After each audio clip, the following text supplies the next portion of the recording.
हरे कृष्णा। आप सभी भक्तों का हार्दिक स्वागत है हमारे कार्यक्रम गीता श्लोक स्मरणम में। इस कार्यक्रम में हम भगवत गीता के कुछ चुने हुए श्लोकों को स्मरण करने के लिए अध्ययन करते हैं।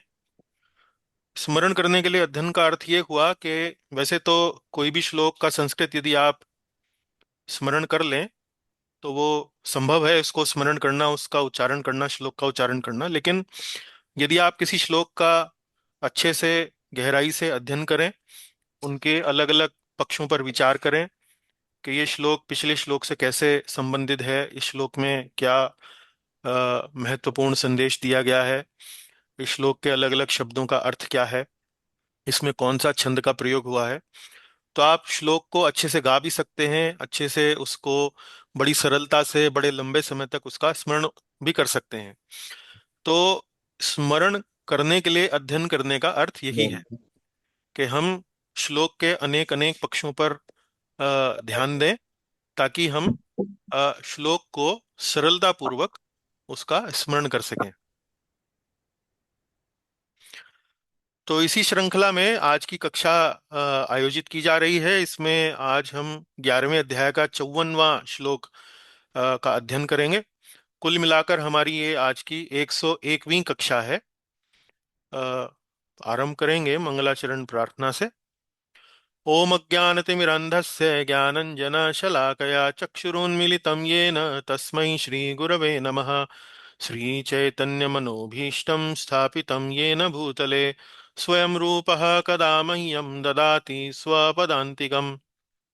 वन्देऽहं श्रीगुरोः श्रीयुतपदकमलं श्रीगुरून् वैष्णवांश्च श्रीरूपं साग्रजातं सहगणरघुनाथान्वितं तं सजीवं साद्वैतं सावधूतं परिजनसहितं कृष्णचैतन्यदेवं श्रीराधाकृष्णपादान् सहगणललिता श्रीविशाखान्वितांश्च। हे कृष्ण करुणा सिन्धो दीनबन्धो जगत्पते गोपेश गोपिकान्त राधाकान्त नमोऽस्तुते। तप्त काञ्चन गौराङ्गी राधे वृन्दावनेश्वरी वृषभानुसुते देवी प्रणमामि हरिप्रिये। वाञ्छाकल्पतरुभ्यश्च कृपा सिन्धुभ्य एव च पतितानां पावनेभ्यो वैष्णवेभ्यो नमो नमः। जय श्री कृष्ण चैतन्य प्रभु नित्यानंद श्री अद्वैत गदाधर श्रीवासादि गौर भक्त वृंद। हरे कृष्ण कृष्ण कृष्ण हरे हरे, हरे राम राम राम हरे हरे। पुनः आपका स्वागत है आज के इस सत्र में। आरंभ में हर बार की तरह इस बार भी हम एक बार इन 10 बिंदुओं पर विचार करेंगे, जिसमें हम ये जानते हैं कि हमें श्लोकों का स्मरण क्यों करना चाहिए। तो वैदिक साहित्य मुख्य रूप से श्लोकों के रूप में लिखा गया है, और इन श्लोकों को यदि हम स्मरण करते हैं तो वास्तव में इसका लाभ क्या है। तो 10 बिंदु हैं। हर कक्षा से पहले हम इन 10 बिंदुओं को पढ़ते हैं और मन में एक संकल्प दोहराते हैं कि हम भी इस लाभ को लेना चाहते हैं, तो हम भी श्लोकों को स्मरण हमें करना चाहिए। निधि माता जी से आग्रह है, कृपा पढ़ें। जी। नंबर 1, ये महान भक्तों की मूल रचनाएं हैं तथा हमारी चेतना पर आध्यात्मिक प्रभाव छोड़ती हैं। नंबर 2, ये गागर में सागर के समान हैं, इनसे कम शब्दों में महत्वपूर्ण शिक्षा मिलती है। नंबर 3, इनसे शास्त्र चक्षु, शास्त्र दृष्टि का विकास होता है। नंबर 4, इनसे हमारा प्रवचन प्रामाणिक बनता है। नंबर 5, भगवान से प्रार्थना करने में श्लोक स्मरण सहायक होता है। नंबर 6, श्री कृष्ण का स्मरण तथा उनके प्रति प्रेम अभिव्यक्त करने में यह सहायक होता है। नंबर 7, कठिन समय मृत्यु सहित में यह हमें बचाता है। नंबर 8, अगले जन्म में भी यह सहायक होता है, उदाहरण गजेंद्र मोक्ष की कथा। नंबर 9, शील प्रभुपाद द्वारा अनुशंसित है। नंबर 10, गेय होने के कारण श्लोकों का उच्चारण अत्यंत सुखद लगता है। जी, बहुत बहुत धन्यवाद। 10 बिंदु हैं। ये 10 बिंदुओं में प्रत्येक बिंदु का वास्तव में मूल उद्देश्य यही है कि हमें ये समझाए कि वास्तव में श्लोक स्मरण किस दृष्टि से लाभदायक है, किस दृष्टि से हमारा हमें लाभ प्रदान करता है। तो इन पर यदि आप विस्तार से समझना चाहें तो इस श्रृंखला की जो सबसे पहली कक्षा है उसको आप सुन सकते हैं, जो YouTube पर हमारे चैनल पर उपलब्ध है। चलिए आगे चलेंगे। आज का श्लोक का विषय है 11वें अध्याय का 54वां श्लोक। तो इसमें मूल संदेश क्या है? इसमें मूल संदेश है, श्री कृष्ण को केवल अनन्य भक्ति से समझा जा सकता है। हम्म, तो भगवान को समझने के लिए वास्तव में हमें किस प्रक्रिया का सहारा लेना चाहिए? इस श्लोक से हमें इस बात का इस बात की जानकारी मिलती है। और इसमें कहा गया है कि यदि हमें भगवान को समझना है तो उस उनको अनन्य भक्ति से ही हम समझ सकते हैं। अन्य और कोई विधि नहीं है जिससे हम वास्तव में भगवान को समझ सकें। तो अब सबसे पहले हम श्लोक को, आप देखते हैं कि हम कक्षाओं में बताते हैं कि सबसे पहले हम श्लोक के छंद को पहचानने की कोशिश करते हैं कि कौन सा छंद इस श्लोक में बताया गया है। तो मुख्य रूप से भगवत गीता में अनुष्टुप छंद है। और अनुष्टुप छंद की विशेषता है कि प्रत्येक चरण में, जैसे एक श्लोक में 4 चरण होते हैं, 1 2 3 4, प्रत्येक चरण में 8 8 वर्णों का 8 8 वर्ण जो है वो आते हैं। तो हम वर्णों को कैसे गिनते हैं? अंग्रेजी में वर्ण बोलते हैं अल्फाबेट। तो जो पूरे पूरे वर्ण हैं, जो आधे नहीं हैं, उनको केवल गिनते हैं। तो पहला चरण में गिनेंगे, जैसे 1 2 3 4 5 6 7 8। अगला चरण देखते हैं, 1 2 3 4 5 6 7 8। तीसरा देखेंगे, 1 2 3 4 5 6 7 8। चौथा, 1 2 3 4 5 6 7 8। 8 8 8 8, कुल मिलाकर 32 वर्णों का ये श्लोक है। तो 32 वर्ण यानी कि अनुष्टुप छंद सिद्ध होता है, अनुष्टुप छंद स्थापित होता है। अब अनुष्टुप छंद का उच्चारण कैसे किया जाए, उसके लिए भी हमने सूत्र बताया है आपको पहले कक्षाओं में। कैसे? कि भगवत गीता का एक बड़ा प्रसिद्ध श्लोक है, कर्मण्यवाधिकारस्ते माँ फलेषु कदाचन। कैसे गाते हैं उसको? कर्मण्यवाधिकारस्ते माँ फलेषु कदाचन। कर्मण्यवाधिकारस्ते माँ फलेषु कदाचन। इसी प्रकार से उसी लय को पकड़ते हुए इसको भी आप गाएं। भक्त्या त्व अनन्या शक्य अहम एवं विधोर्जुन। भक्त्या त्व अनन्या शक्य अहमेवं विधोर्जुन। अहमेवं विधोर्जुन। ज्ञातुं द्रष्टुं च तत्त्वेन प्रवेष्टुं च परन्तप। ज्ञातुं द्रष्टुं च तत्त्वेन प्रवेष्टुं च परन्तप। तो इस तरह से सबसे पहले छंद पहचाना हमने, वर्णों की गिनती की।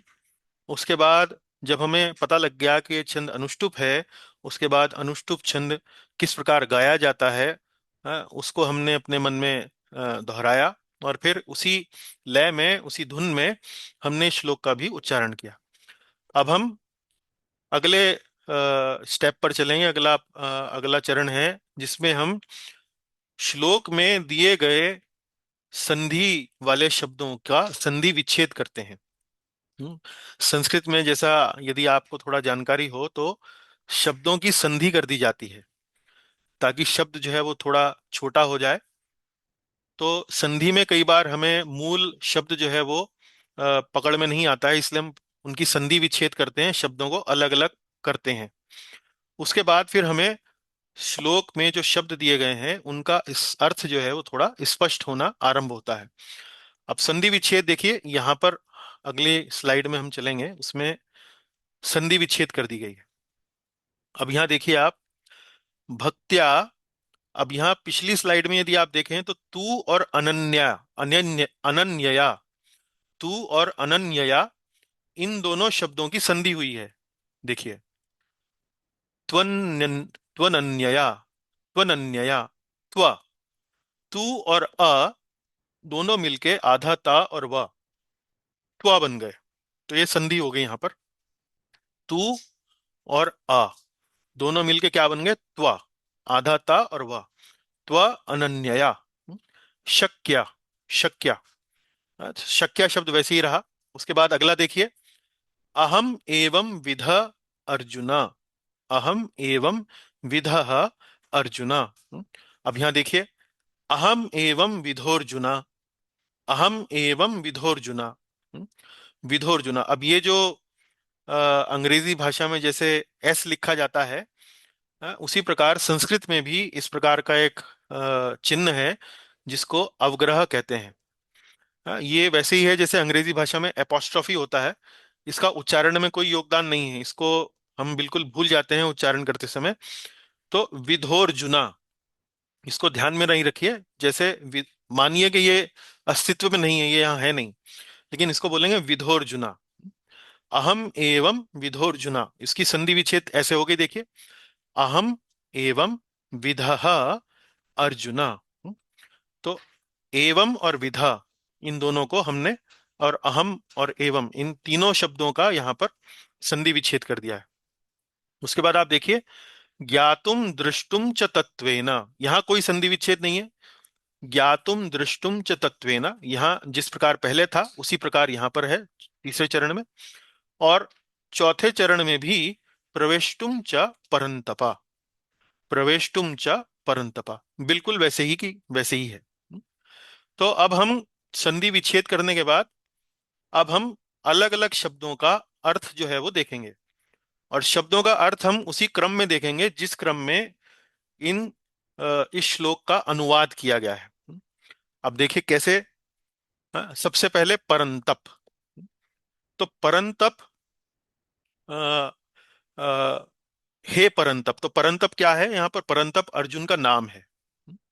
अर्जुन का नाम, परंतप का अर्थ होता है हे बलिष्ठ भुजाओं वाला, बहुत बलशाली जो जिसकी भुजाएं हैं, अ, उसको परंतप कहा गया है। तो अर्जुन के लिए शब्द आया है हे परंतप।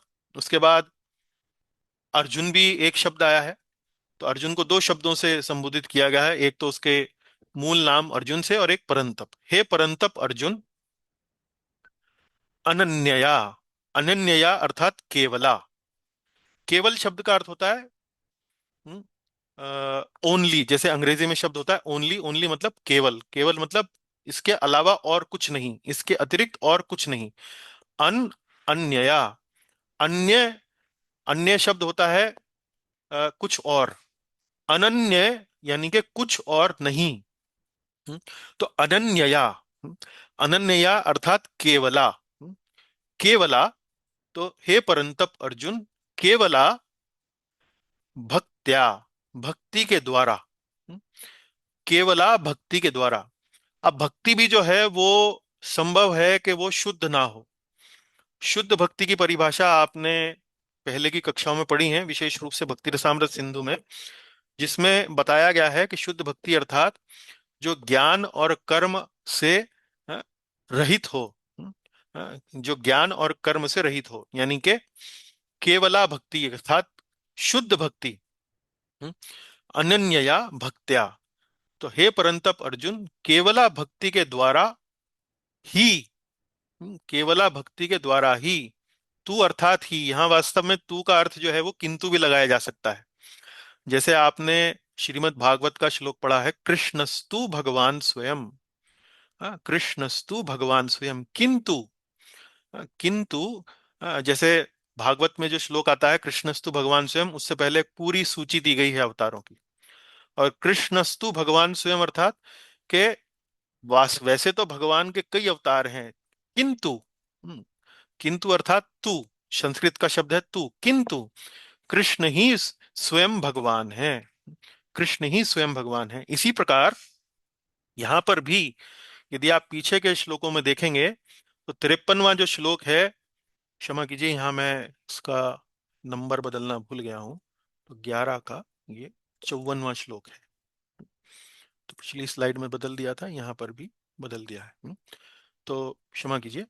तो जैसे मैं आपको बता रहा था कि कृष्णस्तु भगवान स्वयं किंतु, हाँ, इससे पहले यदि आप देखेंगे 53वें श्लोक में अन्य विधियों का भी वर्णन किया गया है, जैसे वेदों का अध्ययन, तपस्या, दान, पूजा, इन सभी अलग अनेक अनेक साधनों का वर्णन किया गया है।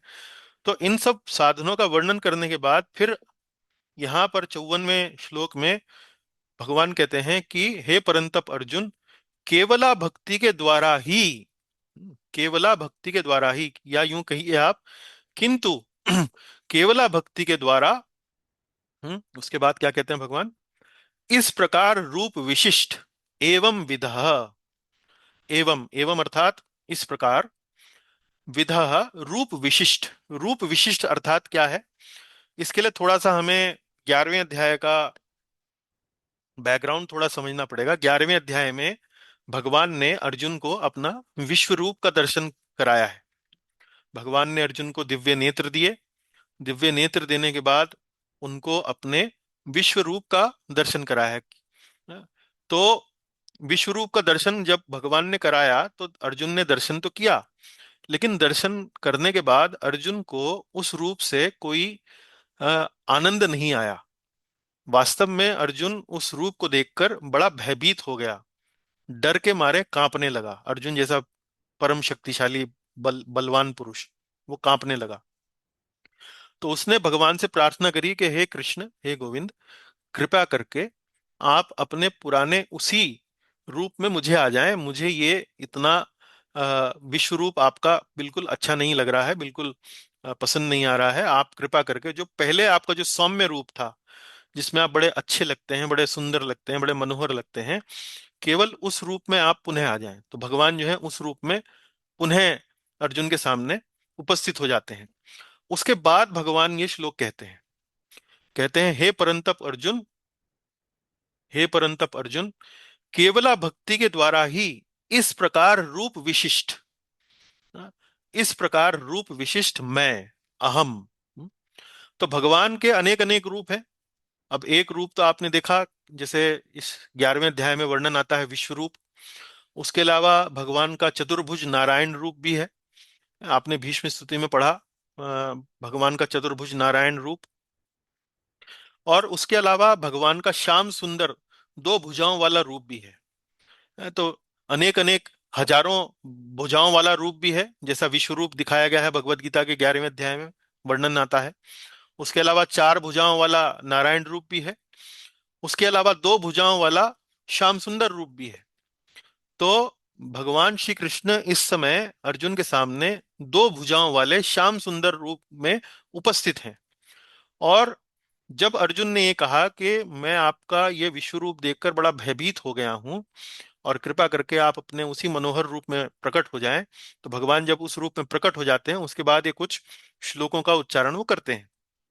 तो अब यहाँ कह रहे हैं, हे परंतप अर्जुन, केवला भक्ति के द्वारा ही इस प्रकार रूप विशिष्ट मैं, इस प्रकार रूप विशिष्ट मैं का अर्थ क्या हुआ कि जैसा दो भुजाओं वाला रूप इस समय मैं तुम्हारे सामने प्रदर्शित कर रहा हूं, कि इस रूप में अ, केवला भक्ति के द्वारा ही यथार्थ तत्व से, तत्वेन, यथार्थ तत्व से, यथार्थ तत्व से मतलब उसका उस रूप का वास्तव में मूल, उसकी शक्तियां क्या हैं, उसका पद क्या है, उसकी विभूतियां क्या हैं, उसका मायने क्या है, उसका अर्थ क्या है, यथार्थ तत्व से मतलब उसको बहुत अच्छी तरीके से, सही मायने में वो क्या रूप है, उसका क्या महत्व है, अ, हाँ, जाना जा सकता हूं, ज्ञातुम, जाना जा सकता हूं, दृष्टुम, देखा जा सकता हूं, च,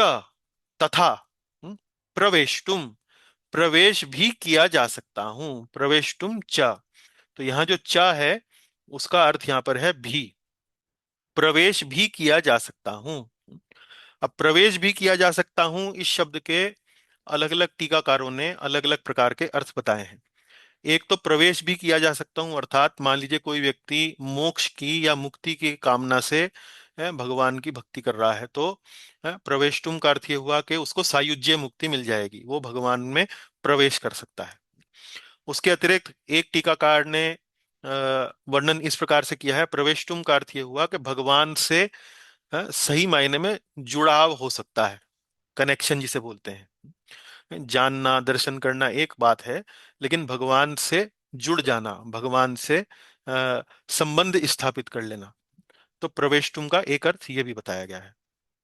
हम्म तो अब यहाँ देखिए पुनः एक बार दोहराएंगे। अभी तो हमने अलग अलग शब्दों को थोड़ा रुक रुक कर देखा, अभी हम पुनः एक बार देखेंगे। अच्छा, यहाँ अ, शक्य शब्द का भी अर्थ थोड़ा सा मैं आपको समझाऊंगा, अभी चलिए देखते हैं पहले।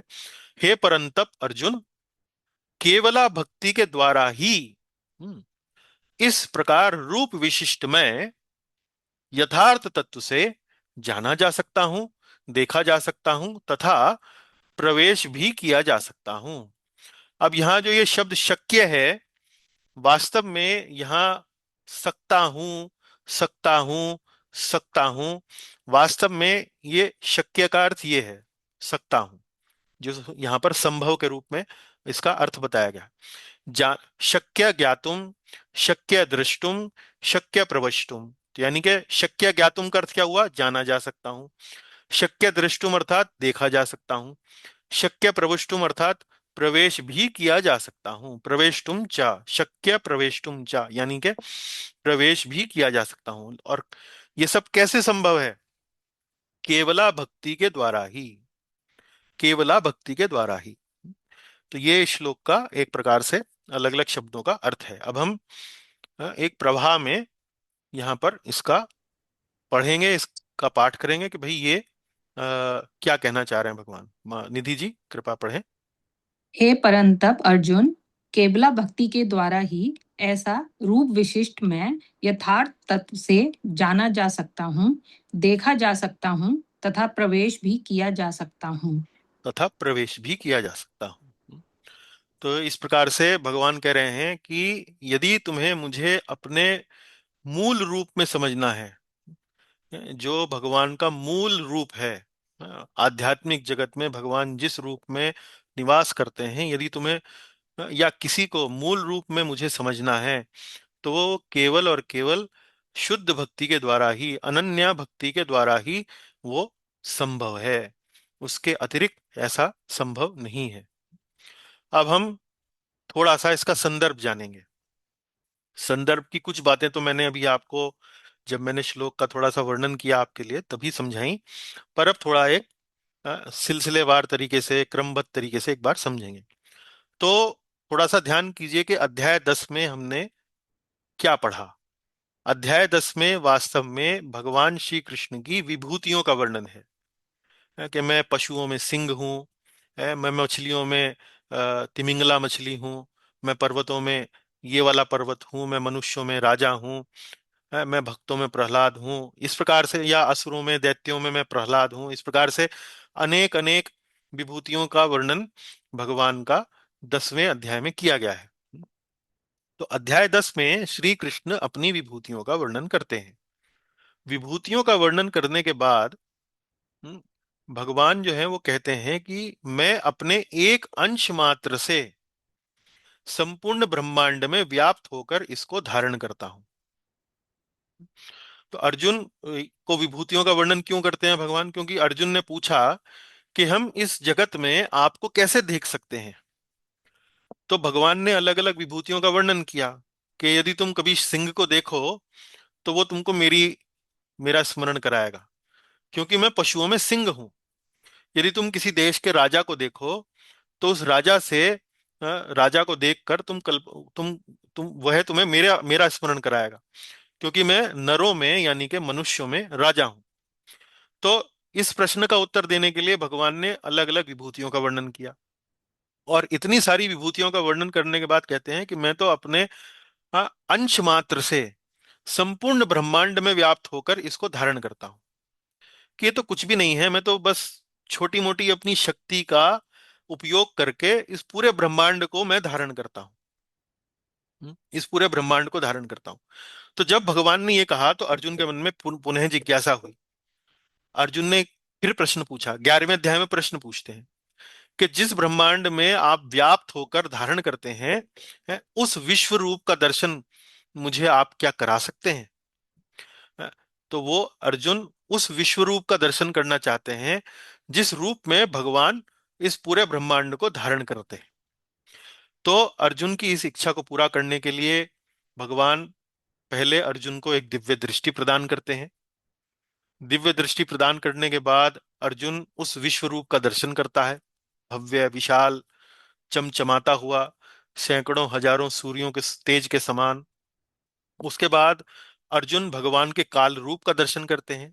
काल रूप के दर्शन में देखते हैं कि भगवान के मुख से अग्नि निकल रही है, उसमें अनेक अनेक योद्धा गण जो हैं वो भगवान के मुख में प्रवेश कर रहे हैं। उसके बाद अर्जुन जब ये सब भगवान का रूप देखता है तो डर जाता है, भयभीत हो जाता है।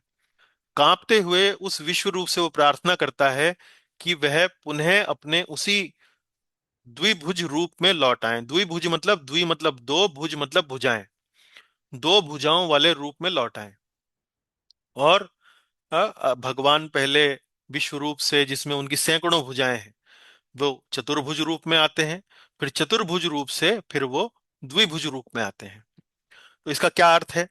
तो इसका अर्थ ये है कि द्विभुज रूप से चतुर्भुज आता है, चतुर्भुज रूप से विश्व रूप आता है।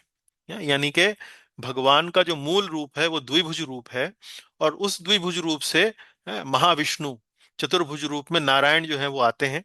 हैं? और चतुर्भुज नारायण रूप से क्या है, इस ब्रह्मांड की उत्पत्ति होती है। इसलिए वो कहा गया है कि चतुर्भुज रूप नारायण से विश्व रूप जो है वो आता है। तो अर्जुन जब उसने भगवान का द्विभुज रूप देखा, उसके बाद उसका मन जो था वो शांत हुआ। अभी तक वो डर रहा था, कपकपा रहा था, क्योंकि ये विश्व रूप जो है वो देखने में बिल्कुल भी सौम्य, सुंदर, मनोहर नहीं लगता है। और जब ये सब घटनाक्रम हुआ, तब भगवान अर्जुन से कहते हैं कि ये जो रूप अब तुम मेरा देख रहे हो, इसका दर्शन कर पाना वेदों के अध्ययन से, तपस्या से, दान से, यज्ञ से संभव नहीं है। तुम चाहो कि तुम वेदों का अध्ययन करते रहो, तुम दान दक्षिणा देते रहो, तपस्या आदि करते रहो, यज्ञ आदि करते रहो, तो इस रूप का दर्शन तुम नहीं कर पाओगे। इस रूप का दर्शन यदि तुम्हें करना है तो वास्तव में वह केवल अनन्य भक्ति से ही संभव है।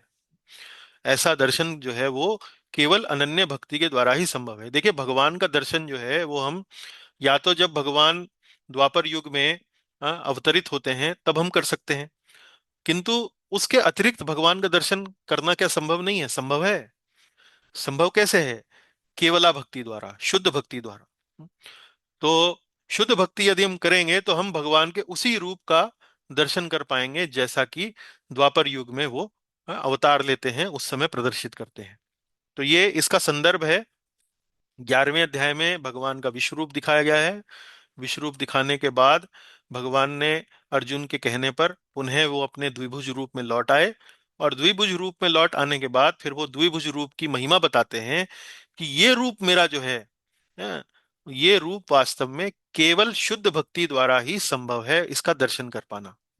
तो यही बात यहाँ पर इस श्लोक में, 11वें अध्याय के 54वें श्लोक में कही गई है। भक्त्या तु अनन्या शक्या अहम एवं विधो अर्जुना ज्ञातुम द्रष्टुम अ, प्रवेष्टुम, ज्ञातुम दृष्टुम च तत्वेन प्रवेष्टुम च परंतपा। तुम इसको तत्व से, इसके सही महत्व को तुम तब जान सकते हो, इसके सही महत्व को तुम इसका दर्शन कर सकते हो। और वास्तव में प्रवेष्टुम, प्रवेष्टुम अर्थात वास्तव में तुम इस रूप से अपना जुड़ाव भी स्थापित कर सकते हो। तो इस प्रकार से ये श्लोक भगवान शुद्ध भक्ति की महिमा के का वर्णन करने के लिए ये अर्जुन से बोलते हैं। अब श्रील प्रभुपाद जी ने इसका एक बड़ा ही विस्तार से तात्पर्य दिया है। पूरे 3 पृष्ठ का तात्पर्य हिंदी वाली भगवत गीता में इसका आता है। तो निधि माता जी थोड़ा सीट की पेटी बांध लें और तात्पर्य थोड़ा पढ़ दें हमारे लिए। जी। बहुत बहुत धन्यवाद जी। कृष्ण को केवल अनन्य भक्ति योग द्वारा समझा जा सकता है। इस श्लोक में वे इसे स्पष्टतया कहते हैं, जिससे ऐसे अनाधिकारी टीकाकार जो भगवत गीता को केवल कल्पना के द्वारा समझना चाहते हैं, वह जान सकें कि वे समय का अपव्यय कर रहे हैं। कोई यह नहीं जान सकता कि वे किस प्रकार चतुर्भुज रूप में माता के गर्भ से उत्पन्न हुए और फिर तुरंत ही दो भुजाओं वाले रूप में बदल गए। ये बातें ना तो वेद के अध्ययन से समझी जा सकती हैं, न दार्शनिक चिंतन द्वारा। अतः यहाँ स्पष्ट कहा गया है कि ना तो कोई उन्हें देख सकता है और ना ही इन बातों का रहस्य ही समझ सकता है। किंतु जो लोग वैदिक साहित्य के अनुभवी विद्यार्थी हैं, वे अनेक प्रकार के वैदिक ग्रंथों के माध्यम से उन्हें जान सकते हैं। इसके लिए अनेक विधि विधान हैं, और यदि कोई सचमुच उन्हें जानना चाहता है तो उसे प्रामाणिक ग्रंथों में उल्लिखित विधियों का पालन करना चाहिए। वह इन नियमों के अनुसार तपस्या कर सकता है। उदाहरणार्थ, कठिन तपस्या के हेतु वह कृष्ण जन्माष्टमी को, जो कृष्ण का आविर्भाव दिवस है, तथा मास की दोनों एकादशियों को उपवास कर सकता है। जहां तक दान का संबंध है, यह बात साफ है कि उन कृष्ण भक्तों को यह दान दिया जाए जो संसार भर में कृष्ण दर्शन को या कृष्ण भावना अमृत को फैलाने में लगे हुए हैं। कृष्ण भावना अमृत मानवता के लिए वरदान है। रूप गोस्वामी ने भगवान चैतन्य की प्रशंसा परम दानवीर के रूप में की है, क्योंकि उन्होंने कृष्ण प्रेम का मुक्त रीति से विस्तार किया, जिसे प्राप्त कर पाना बहुत कठिन है। अतः यदि कोई कृष्ण भावना अमृत का प्रचार करने वाले व्यक्तियों को अपना धन दान में देता है, तो कृष्ण भावना अमृत का प्रचार करने के लिए दिया गया यह दान संसार का सबसे बड़ा दान है। और यदि कोई मंदिर में जाकर विधि पूर्वक पूजा करता है, भारत के मंदिरों में सदा कोई न कोई मूर्ति, सामान्यतः विष्णु या कृष्ण की मूर्ति रहती है, तो यह भगवान की पूजा करके तथा उन्हें सम्मान प्रदान करके उन्नति करने का अवसर होता है। नौसिखियों के लिए भगवान की भक्ति करते हुए मंदिर पूजा अनिवार्य है, जिसकी पुष्टि श्वेताश्वतर उपनिषद में 6.23 में हुई है। पढ़ें। हम्म। यस्य देवे परा भक्तिर् यथा देवे तथा गुरौ तस्य ते कथिता ह्यर्थाः प्रकाशन्ते महात्मनः। हम्म। जिसमें भगवान के लिए अविचल भक्ति भाव होता है और जिसका मार्गदर्शन गुरु करता है, जिसमें भी उसकी वैसी ही अविचल श्रद्धा होती है, वह भगवान का दर्शन प्रकट रूप में कर सकता है। मानसिक चिंतन मनोधर्म द्वारा कृष्ण को नहीं समझा जा सकता। जो व्यक्ति प्रामाणिक गुरु से मार्गदर्शन प्राप्त नहीं करता, उसके लिए कृष्ण को समझने का शुभारंभ कर पाना कठिन है। यहाँ पर तू शब्द का प्रयोग विशेष रूप से यह सूचित करने के लिए हुआ है कि अन्य विधि ना तो बताई जा सकती है, ना प्रयुक्त की जा सकती है, ना ही कृष्ण को समझने में सफल हो सकती है। हम्म। कृष्ण के चतुर्भुज तथा द्विभुज साक्षात रूप अर्जुन को दिखाए गए क्षणिक विश्व रूप से सर्वथा भिन्न है। नारायण का चतुर्भुज रूप तथा कृष्ण का द्विभुज रूप दोनों ही शाश्वत तथा दिव्य हैं, जबकि अर्जुन को दिखलाया गया विश्व रूप नश्वर है। सुदुदर्शनम शब्द का अर्थ ही है देख पाने में कठिन, जिससे पता चलता है कि इस विश्व रूप को किसी ने नहीं देखा था। इससे यह भी पता चलता है कि भक्तों को इस रूप को दिखाने की आवश्यकता भी नहीं थी। इस रूप को कृष्ण ने अर्जुन की प्रार्थना पर दिखाया था, जिससे भविष्य में यदि कोई अपने को भगवान का अवतार कहे, तो लोग उससे कह सकें कि तुम अपना विश्व रूप दिखलाओ। जी। तो ये दूरदर्शनम जो शब्द है, ये 52वें श्लोक में आया है। उसका वर्णन यहाँ पर 54वें श्लोक में कर रहे हैं प्रभुपाद जी। आगे पढ़े माता जी। जी। पिछले श्लोक में न शब्द की पुनरुक्ति सूचित करती है कि मनुष्य को वैदिक ग्रंथों के पांडित्य का गर्व नहीं होना चाहिए। उसे कृष्ण की भक्ति करनी चाहिए, तभी वह भगवत गीता की टीका लिखने का प्रयास कर सकता है। हम्म। कृष्ण विश्व रूप से नारायण के चतुर्भुज रूप में और फिर अपने सहज द्विभुज रूप में परिणत होते हैं। इससे यह सूचित होता है कि वैदिक साहित्य में उल्लेखित चतुर्भुज रूप तथा अन्य रूप कृष्ण के आदि द्विभुज रूप से ही उद्भूत हैं। वे समस्त उद उद्भवों के उद्गम हैं। कृष्ण इनसे भी भिन्न हैं। निर्विशेष रूप की कल्पना का तो कुछ कहना ही नहीं। जहां तक कृष्ण के चतुर्भुजी रूपों का संबंध है, यह स्पष्ट कहा गया है कि कृष्ण का सर्वाधिक निकट चतुर्भुजी रूप, जो महाविष्णु के नाम से विख्यात है और जो कारणार्व में शयन करते हैं तथा जिनके श्वास तथा प्रश्वास में अनेक ब्रह्मांड निकलते एवं प्रवेश करते रहते हैं, भी भगवान का अंश हैं, जैसा कि ब्रह्म संहिता में 5.48 कहा गया है। हम्म। यस्य यस्यैक निश्व सित कालमत भावलंबय। आगे पढ़ लें, यहाँ से पढ़ लें। हाँ जी। प्रभु जी, इसको उसी लय में पढ़ूं क्या? पढ़ लीजिए, पढ़ लीजिए जी। यस्यैकनिष्पवसितकालमथावलम्ब्य जीवन्ति लोमविल्जा जगदण्डनाथः विष्णुर्महान् स यस्य कलाविशेषो गोविन्दमादिपुरुषं तमहं भजामि। अति सुंदर माता जी, आगे पढ़े। जिनके श्वास लेने से ही जिनमें अनंत ब्रह्मांड प्रवेश करते हैं तथा पुनः बाहर निकल आते हैं, वे महाविष्णु कृष्ण के अंश रूप हैं। अतः मैं गोविंद या कृष्ण की पूजा करता हूँ, जो समस्त कारणों के कारण हैं। अतः मनुष्य को चाहिए कि कृष्ण के साकार रूप को भगवान मानकर पूजे, क्योंकि वही सच्चिदानंद स्वरूप है। वे विष्णु के समस्त रूपों के उद्गम हैं, वे समस्त अवतारों के उद्गम हैं और आदि महापुरुष हैं, जैसा कि भगवत गीता से पुष्ट होता है। यहाँ थोड़ा सा समझ लीजिए। देखिए, ये जो ब्रह्म संहिता का जो श्लोक आया है, यहाँ यहाँ कहा क्या कहा गया है? विष्णुर महान स इह यस्य कला विशेषो। कि जो महाविष्णु हैं वो इन श्री कृष्ण का कला विशेष हैं। कला विशेष अर्थात उनके अंश हैं। यानी कि जो विष्णु जी जो आते हैं वो इन्हीं गोविंद से आते हैं। उनका जो ये रूप है विष्णु जी का, महाविष्णु का, उसका उद्गम क्या है, उसका स्रोत क्या है?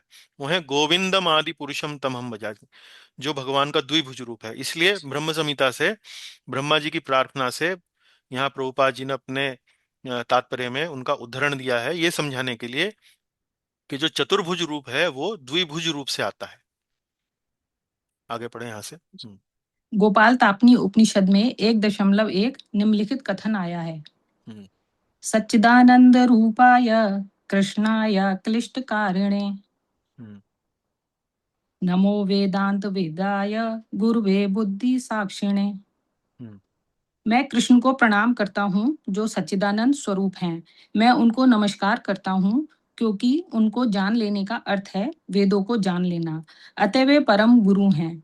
उसी प्रकरण में कहा गया है, कृष्णो वे परमम देवतम। कृष्ण भगवान है। गोपाल तापनी उपनिषद 1.3। एको वशी सर्वज्ञ कृष्ण ईड्यः ईड्य। ईड्य। इड्यः। वह कृष्ण भगवान हैं और पूज्य हैं। एकोपि सन बहुधा यो भवाति। हम्म। कृष्ण एक हैं, किंतु वे अनंत रूपों तथा अंश अवतारों के रूप में प्रकट होते हैं। गोपाल तापनी 1.21। जी। ब्रह्म संहिता 5.1 का कथन है। ईश्वरा परमा कृष्ण सच्चिदानंद विग्रह अनादिर आदिर गोविंदा सर्व कारण कारणम। हम्म। भगवान तो कृष्ण हैं, जो सच्चिदानंद स्वरूप हैं। उनका कोई आदि नहीं, क्योंकि वे प्रत्येक वस्तु के आदि हैं। वे समस्त कारणों के कारण हैं। हम्म। अन्यत्र भी कहा गया है, यात्रा वर्तृण वर्तृण कृष्णाख्यम परम ब्रह्म नराकृति। भगवान एक व्यक्ति हैं, उनका नाम कृष्ण है और वह कभी कभी इस पृथ्वी पर अवतरित होता है। इसी प्रकार श्रीमद् भागवत में भगवान के सभी प्रकार के अवतारों का वर्णन मिलता है, जिसमें कृष्ण का भी नाम है। किंतु यह कहा गया है कि यह कृष्ण ईश्वर के अवतार नहीं है, अपितु साक्षात भगवान हैं। एते चाम्स कलह पुंसा कृष्णस्तु भगवान स्वयं। तो यहाँ देखिए, वो भागवत का ही वर्णन करके बोल रहे हैं कि अवतारों की सूची है जिसमें श्री कृष्ण का भी नाम दिया गया है।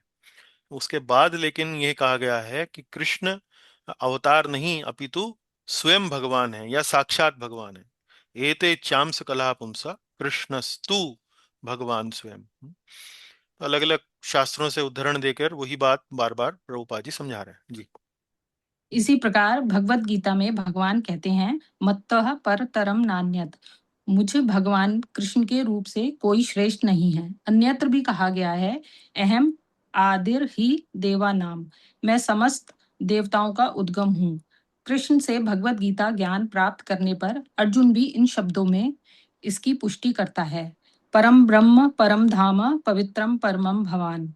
अब मैं भली भांति समझ गया कि आप परम सत्य भगवान हैं और प्रत्येक वस्तु के आश्रय हैं। अतः कृष्ण ने अर्जुन को जो विश्व रूप दिखलाया, वह उनका आदि रूप नहीं है। हम्म। आदि रूप तो कृष्ण रूप है। हम्म। हजारों हाथों तथा हजारों सिरों वाला विश्व रूप तो उन लोगों का ध्यान आकृष्ट करने के लिए दिखलाया गया जिसका ईश्वर से तनिक भी प्रेम नहीं है। यह ईश्वर का आदि रूप नहीं है। हम्म।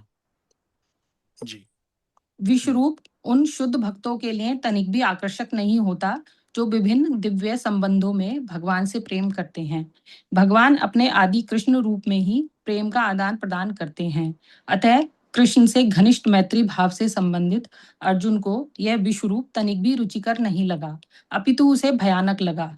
कृष्ण के चिर सखा अर्जुन के पास अवश्य ही दिव्य दृष्टि रही होगी।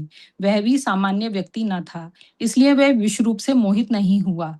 यह रूप उन लोगों को भले ही अलौकिक लगे जो अपने को सकाम कर्मों द्वारा ऊपर उठाना चाहते हैं, किंतु भक्ति में रत व्यक्तियों के लिए तो दो भुजा वाले कृष्ण का रूप ही अत्यंत प्रिय है। हम्म। तो यहाँ प्रभुपाद जी ने बहुत लंबा तात्पर्य दिया है, और गहराई से यदि समझना हो तो कभी किसी अन्य समय इस तात्पर्य के बारे में चर्चा कर सकते हैं। पर मुख्य रूप से मोटा मोटा जैसे मैंने आपको श्लोक को समझाते हुए बताया है कि ये ना समझें कि चूंकि विश्व रूप को देखने के लिए अलग से दिव्य दृष्टि की आवश्यकता पड़ी अर्जुन को, तो विश्व रूप जो है वो भगवान के अन्य रूपों से श्रेष्ठ है, ऐसा नहीं है। जैसा कि तात्पर्य में भी स्पष्ट रूप से बताया गया है कि भगवान का जो मूल रूप है वो दो भुजाओं वाला है। उस दो भुजाओं वाले रूप से चतुर्भुज रूप आता है, महाविष्णु का रूप आता है, जैसा ब्रह्म संहिता में स्पष्ट रूप से ब्रह्मा जी की प्रार्थना है। और फिर उस चतुर्भुज रूप से, महाविष्णु से, उनके शरीर से अनेक अनेक ब्रह्मांड आते हैं। तो ब्रह्मांड क्या है? वो भगवान का विश्व रूप है। तो ये स्पष्ट रूप से समझ में आना चाहिए कि किस रूप से कौन सा रूप आता है। और उसी बात को यहाँ भगवान ने क्या बताया है कि ये जो मेरा मूल रूप है, यदि तुम इसको जानना चाहते हो, इसको दर्शन करना चाहते हो, इसके साथ अपना जुड़ाव बनाना चाहते हो, तो साधन एक ही है, और वो है शुद्ध भक्ति, भगवान की केवला भक्ति, भगवान की अनन्य भक्ति।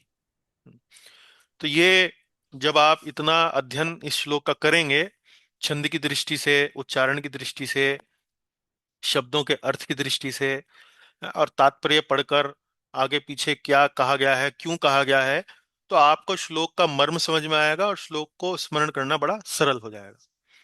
अंत में वही सब बातें जो कक्षा के आरंभ में बोलते हैं वही यहाँ पर बता रहे हैं आपको। सबसे पहले छंद पहचाने, ताकि आप उसका उचित लय में गायन कर सकें। उसके बाद आप शब्दों के अर्थों पर ध्यान दें, शब्दों के अर्थों को ध्यान से पढ़ें, समझें, मस्तिष्क में बैठाएं। एक एक करके पंक्तियों का स्मरण करें, उनको बार बार दोहराएं, चूंकि हमें स्मरण करना है। और फिर श्लोक के संदर्भ को जानें, क्यों कहा है, 11वें अध्याय में क्या बात कही गई है, 10वें अध्याय से इसका कैसे संबंध है, पिछले श्लोक से क्या संबंध है, ये सब जानकारी करें।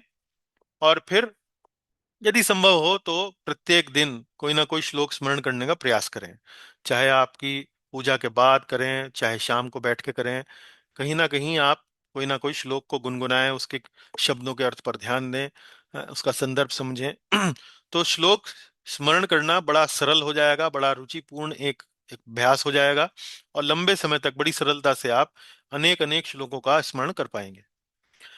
आज की सूची देखिए यहाँ पर। हम अध्याय 11 के 54वें श्लोक को आज हमने अध्ययन करा। हमारे आज 85 श्लोकों का अध्ययन पूरा हुआ। तो 85 का अर्थ ये हुआ कि चूंकि 5 से ये विभाजित हो सकता है, तो इसका अर्थ क्या है कि आज हमने 5 श्लोकों का अध्ययन पूरा कर लिया है, 11, 12, 13, 41, 10वें अध्याय का, और 11वें अध्याय का 54वां।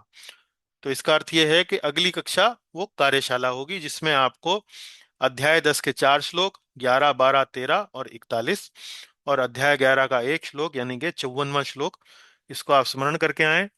कक्षा में सबके सामने श्लोक का उच्चारण करें, उसका अर्थ समझाएं, है, और उसके बारे में और भी क्या कोई विशेषता है उस सबको समझाएं। तो इससे क्या है कि आपका अभ्यास बना रहेगा और श्लोक स्मरण करने का आपको समय भी मिल जाएगा। बाकी की सूची यहाँ पर है, 14, 15, 18 अध्याय की। इसी के साथ आज की कक्षा को यहीं विराम देंगे। श्रीमद् भगवद गीता की जय, शिल प्रभुपाद जी की जय। कोई आपका प्रश्न है, कोई टिप्पणी है, वो स्वागत है। बहुत बहुत धन्यवाद। हरे कृष्णा जी।